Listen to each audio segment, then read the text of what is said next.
BNP ক্ষমতায় যাওয়ার স্বপ্ন দেখেছিল, সেই স্বপ্নটি ক্রমশ দুঃস্বপ্নে পরিণত হচ্ছে।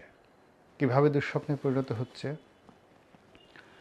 এমনিতেই বিএনপির বিরুদ্ধে হাজার হাজার মামলা, বিএনপির লাখ লাখ নেতাকর্মী এই মামলার জালে আবদ্ধ। এখনও পর্যন্ত তৃণমূল থেকে ঢাকায় এই যে লাখ লাখ বিএনপি নেতাকর্মী, গত 4 মাসে তাদের যে মামলা থেকে অব্যাহতি, এই ব্যাপারে কোনো অগ্রগতি হয়নি। এক নম্বর হলো যে সকল নেতাকর্মীদের বিরুদ্ধে মামলা মোকদ্দমা হয়েছিল তারা বা তাদের একটা অংশ, এর বাইরে নতুন কিছু হাইব্রিড তৈরি হয়েছে গত 20 বছরে। 2006 থেকে আজ অবধি অলমোস্ট 18-19 বছর। তো বিএনপি যখন ক্ষমতা হারিয়েছিল 2006 সনে, ওই সময়টিতে যে শিশুটি জন্ম নিয়েছিল বিএনপির পরিবারে, সে এখন 18 বছরের বয়স্ক এক যুবক। ফলে বিএনপির অনেক কিছু তিনি জানেন না বা অনেক কিছুর সাথে তিনি জড়িত নন। এখন এই যে একটা পরিবর্তিত পরিস্থিতিতে বিএনপির যে ফোর্থ জেনারেশন, মানে যারা 2005-এর পরে জন্ম নিয়েছেন, তাদেরকে যদি আপনি ফোর্থ জেনারেশন ধরেন, তারা।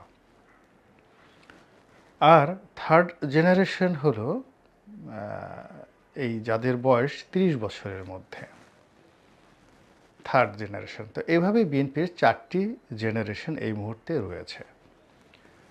এখন মামলা মোকদ্দমার সঙ্গে সাধারণত চতুর্থ জেনারেশনটি জড়িত নন, মানে এরা অনেকটা ফ্রেশ, এদের রক্ত টগবগে। কেউ ছাত্রদল করেন, কেউ হয়তো করেন না, কারো বাবা যুবদলের নেতা, কারো বাবা বিএনপির নেতা।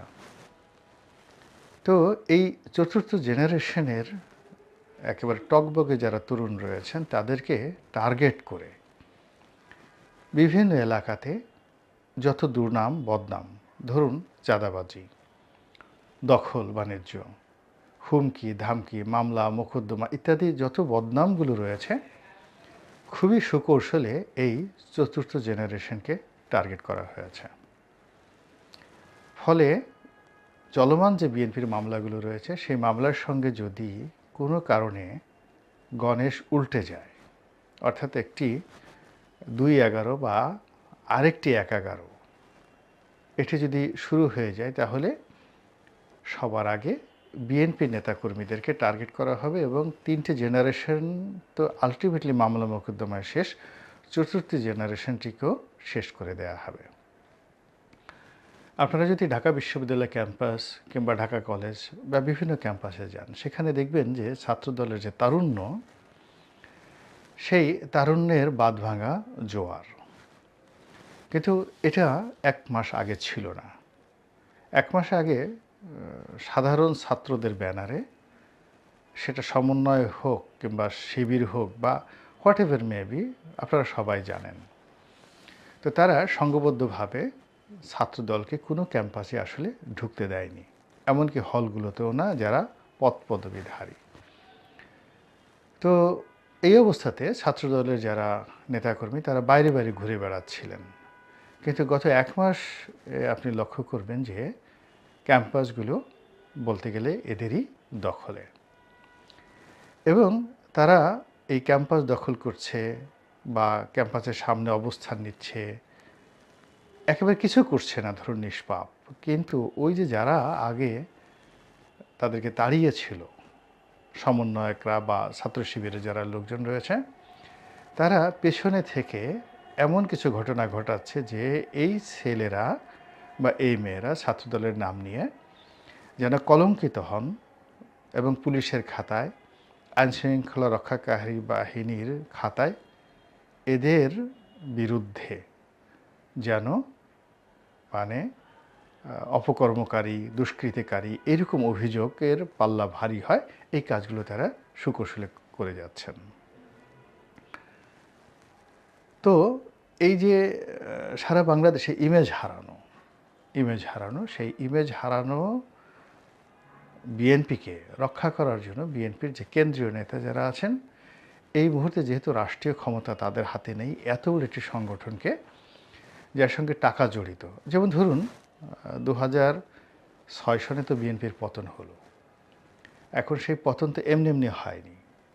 পতনের পেছনে এখন যদি আওয়ামী লীগের লোকজনের মতো কেউ বলে যে না ঠিক আছে, জেনারেল ওয়াকার শেখ হাসিনার সাথে বেইমানি করেছে, এবং বিএনপির যদি কোনো লোক বলে যে মইনু আহমেদ বিএনপির সাথে বেইমানি করেছে, এটা বিএনপি মিথ্যাচার। 2005 সনে 6 সনে আসলেই পরিবেশ পরিস্থিতি এমন হয়েছিল যে বিএনপি তার ইমেজ হারিয়েছিল, এবং এখন এই যে আওয়ামী লীগের যে দরবেশ বাহিনী, তারপরে ছাত্রলীগ যুবলীগের বিরুদ্ধে যে দুর্নাম, এরপর সজীব ওয়াজেদ জয়ের যে কাছের লোক হিসেবে আরাফাত, পলক, বিপু, এদের যেভাবে নাম আসে, ঠিক ওই সময়টিতেও জনাব তারেক রহমানের ঘনিষ্ঠ বলে পরিচিত যে মানুষগুলো ছিলেন, হাওয়া ভবনের সাথে যারা সম্পৃক্ত ছিলেন, তাদের বিস্তর অভিযোগ ছিল তাদের বিরুদ্ধে, হয়তো সত্য হয়তো মিথ্যা, কিন্তু পাবলিক পারসেপশন খুবই জঘন্য ছিল। এর বাইরে প্রধানমন্ত্রীর কার্যালয় কেন্দ্রিক কতগুলো কর্মকর্তা ছিলেন, বেশ কয়েকজন সচিব ছিলেন, বেশ কয়েকজন রাজনৈতিক ব্যক্তিত্ব ছিলেন, যাদের দুর্নাম বদনামের দুর্গন্ধ চারিদিকে ছড়িয়ে পড়েছিল। তারা শত শত নয় হাজার হাজার বিঘা জমি ঢাকা এবং তার আশেপাশে তারা ক্রয় করেছিল। দেশে বিদেশে তাদের অনেক টাকা পয়সা আছে। যে সমস্ত লোক রাস্তায় অনেকটা ভিক্ষুকের পর্যায়ে ছিল, তারা রেঞ্জ রোভার, ফেরারি এ সকল গাড়ি ঢাকা শহরে চালাতো, এবং গুলশান বনানী বাড়িধারাতে তাদের একাধিক সেই শত কোটি টাকা দামের, এখন সেগুলোর বাড়ির দাম হবে 1000 কোটি টাকা, কিন্তু ওই সময়টাতে শত কোটি টাকার তাদের সেই বাড়িতে তারা বসবাস করত। অথচ বিএনপি ক্ষমতায় আসার আগে বা আজ থেকে 20 বছর আগে তারা জাস্ট পথের ফকির ছিলেন। তো এই যে কর্মকাণ্ডগুলো তারা করেছে, এই কর্মকাণ্ডর দায়গুলো আসলে বিএনপির উপর পড়েছিল।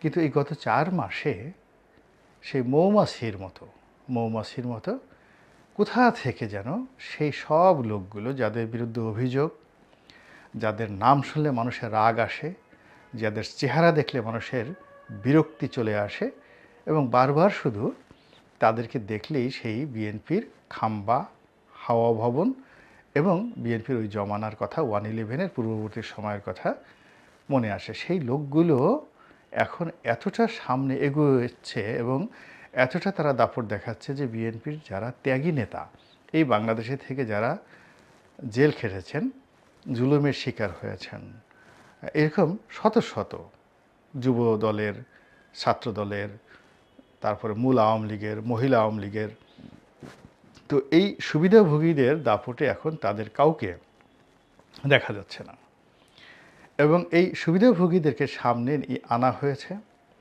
এবং তাদেরকে কিছু কাজ করতে দেয়া হয়েছে, এবং অনেকে তাদের বিরুদ্ধে মানে তাদের পেছনে টাকা খরচ করেছে যেন বিএনপির বদনাম হয়। এই গেল দ্বিতীয় যে বিষয়টি, নিয়তি। এখানে বিএনপি আসলে মির্জা ফখরুল মানে যারা এই অপকর্মগুলো এখন করছে, তাদেরকে কমান্ড করার মতো ক্ষমতা মির্জা ফখরুল সাহেবের নেই, এমনকি মির্জা আব্বাস সাহেবেরও নেই, কিন্তু তারা এই কাজগুলো করে যাচ্ছেন। এরপরে যে সমস্যাটা দেখা দিয়েছে সেটি হলো পুলিশ সার্ভিস এবং সিভিল সার্ভিসে আওয়ামী লীগের কর্মকর্তাদের সাথে, জামাতপন্থী কর্মকর্তাদের সাথে, হিজবুত তাহরির পন্থী কর্মকর্তাদের সাথে এবং সৎ কর্মকর্তাদের সাথে বিএনপির পন্থী যারা কর্মকর্তা, তাদের একটা টাগ অফ ওয়ার ত্রিমাত্রিকভাবে এখানে কাজ করছে। প্রথমত হলো যে বিএনপির যে সকল খারাপ অফিসার ছিল, পুলিশ হোক, সিভিল সার্ভিস হোক, যাদের কুকর্মের কারণে চাকরিচ্যুত হয়েছিলেন, অতিরিক্ত দলবাজির কারণে চাকরিচ্যুত হয়েছিলেন, এদের একটা গ্রুপ আছে।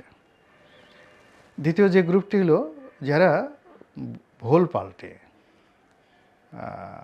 জয় বাংলা বলেছে, আওয়ামী লীগের সঙ্গে মিশে থেকেছে কিন্তু ছাত্রদল করত, এরা হঠাৎ করে এখন মাথাচাড়া দিয়ে উঠেছে।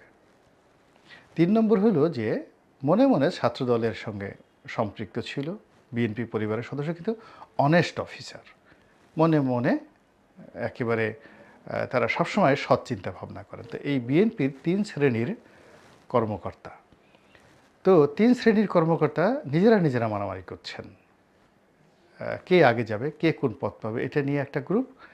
আর এই 3টি গ্রুপ সম্মিলিতভাবে পারছেন না, আলাদা আলাদাভাবে আওয়ামী লীগের সাথে, জামাতপন্থীদের সাথে, অন্যান্য মতাবলম্বীদের সাথে ফাইট করতে গিয়ে প্রশাসনের সর্বস্তরে রীতিমতো একটা অস্থিরতা তৈরি করে ফেলেছেন, এবং এটি বড় দল হিসেবে বিএনপিকে সবচেয়ে বেশি বিপদে ফেলেছে। এরপর জনাব তারেক রহমান তো সে অনেক দিন ধরে দেশের বাইরে, 16-17 বছর তো হবেই। দেশের বাইরে থাকলে আসলে দেশ সম্পর্কে জানা যায় না। তিনি এই বাংলাদেশে বসে যেভাবে, ধরুন আমার সঙ্গে যদি তার কথা হতো, আসিফ নজরুলের সাথে তার 1-to-1 কথা হতো, এক টেবিলে বসে খাওয়া দাওয়া করতেন, আর আমার সঙ্গে তিনি টেলিফোনে কথা বলেন, স্কাইপে কথা বলেন, এই দুটোর মধ্যে আকাশ পাতাল পার্থক্য। তার পক্ষে এটা বোঝা সম্ভব নয়। ফলে তিনি ওখানে থেকে দেখা গেল যে বাংলাদেশে যাদের রাজনীতিতে 2 পয়সার মূল্য নাই, দেখা গেল তিনি গল্প টল্প ছেড়ে জনাব তারেক রহমান সাহেবের কাছে বিরাট একেবারে রয়্যাল বেঙ্গল টাইগার হিসেবে পরিচয় দিয়ে একটা সিদ্ধান্ত তার পক্ষে নিয়ে নিয়েছেন, এবং এটা দলের মধ্যে ভীষণ রকম নেতিবাচক প্রতিক্রিয়া তৈরি করেছে। আবার দেখা গেল যে অনেক লোক জনাব তারেক রহমান সাহেবের সাথে যোগাযোগ করেন না, তাকে সম্মান দেখিয়ে, মর্যাদা দেখে, যে his a leader, grand leader, কেন, তার অনেক কাজ আছে। তো তারেক রহমান সাহেব মনে করেন যে এই লোকটা হয়তো অহংকারী বা ইনঅ্যাক্টিভ। আবার যে লোকটি কোনো কাজ নেই, সকাল বিকাল টেলিফোন করছে, দেখা গেল সে নেতার খুব কাছাকাছি হয়ে যাচ্ছে। ফলে এখানে যে ম্যানেজমেন্ট, চেইন অফ কমান্ড বা কমিউনিকেশন, এখানে একটা বিরাট গ্যাপ তৈরি হয়ে গিয়েছে। এই গ্যাপ তৈরি হওয়ার কারণে কি হলো, তার দীর্ঘদিনের যারা বিশ্বস্ত, প্লাস দলের যারা বিশ্বস্ত, তার সঙ্গে সঙ্গে নতুন হাইব্রিড কিছু লোক তৈরি হয়েছে পরিস্থিতির প্রেক্ষাপটে, যেটি দলে বিরাট বোঝা হিসেবে দেখা দিয়েছে। এরপর নতুন দল করার জন্য, কিংস পার্টি করার জন্য অতীতের মতো দেশি এবং বিদেশি বিভিন্ন গোয়েন্দা সংস্থা শত শত কোটি টাকা, রাস্তার টোকাই প্রকৃতির যারা লোকজন রয়েছে, রাজনীতির টোকাই বলা হয় এদেরকে, এসব টোকাইদের পেছনে খরচ করছে। এসব টোকাইরা এই এজেন্সি টাকা নিয়ে গাড়ি কিনেছে, ভালো জামা কাপড় কিনেছে, এবং এদেরকে আপনি এখন অনেক বড় বড় মঞ্চে দেখতে পাবেন। এই লোকগুলো গত 4 মাসে বিএনপি এবং জামাত এই দুটো দলকেই প্রতারিত করেছে, মুনাফিকি করেছে। এই দুটো দলের যে রাজনৈতিক স্ট্রেংথ ছিল, সেই স্ট্রেংথটা নষ্ট করে দিয়েছে। ফলে আজ বিএনপি যেভাবে বিপদে পড়েছে, জামাতও কিন্তু বিপদে পড়েছে। আর এ সকল টোকাই প্রকৃতির লোকগুলো, যাদের 10 জন লোকও নেই, একটা মেম্বার ইলেকশনও করতে পারবে না, কিন্তু তাদেরকে গোয়েন্দা সংস্থা সাজিয়ে গুছিয়ে সেই এরশাদ জামানার মতো করেই এমনভাবে তাদের হাতে ক্ষমতার ছড়ি ঘুরিয়ে দেওয়া হয়েছে, বা ক্ষমতার ছড়ি তাদের হাতে ধরিয়ে দেওয়া হয়েছে, যেগুলো দেখে বিএনপি বা জামাতের লোক মনে করছেন যে এদের আমেরিকার সঙ্গে ভালো লবি আছে, ভারতের সঙ্গে ভালো লবি আছে, ক্যান্টনমেন্টের সঙ্গে ভালো লবি আছে, এরকম একটা ইমেজ তারা তৈরি করছে। এদের সাথে ডক্টর ইউনূসের ভালো সম্পর্ক আছে। তো এই লোকগুলোর সঙ্গে বিএনপিও সময় দিয়েছে, জামাতও সময় দিয়েছে, তাদের উভয়কে নিয়ে টানাটানি করেছে। টানাটানি করে নিজেরা কি করেছে, বিএনপি এবং জামাতের মধ্যে এই টোকাই প্রকৃতির অন্ততপক্ষে 1 ডজন রাজনৈতিক দল এবং কয়েক ডজন এই রাজনৈতিক টোকাই, তাদের কারণে বিএনপি এবং জামাতের মধ্যে এখন দা-কুমড়ার সম্পর্ক তৈরি হয়ে গেছে। আওয়ামী লীগ যেহেতু নাই মাঠে, পলাতক, আসার কোনো সম্ভাবনা নাই। জামাত যেভাবে জাগ্রত হয়েছিল, বিএনপির জন্য যে সম্ভাবনাটা তৈরি হয়েছিল, এই সার্বিক পরিস্থিতির কারণে পুরো সম্ভাবনাটা শূন্যে রূপান্তরিত হয়ে গেছে।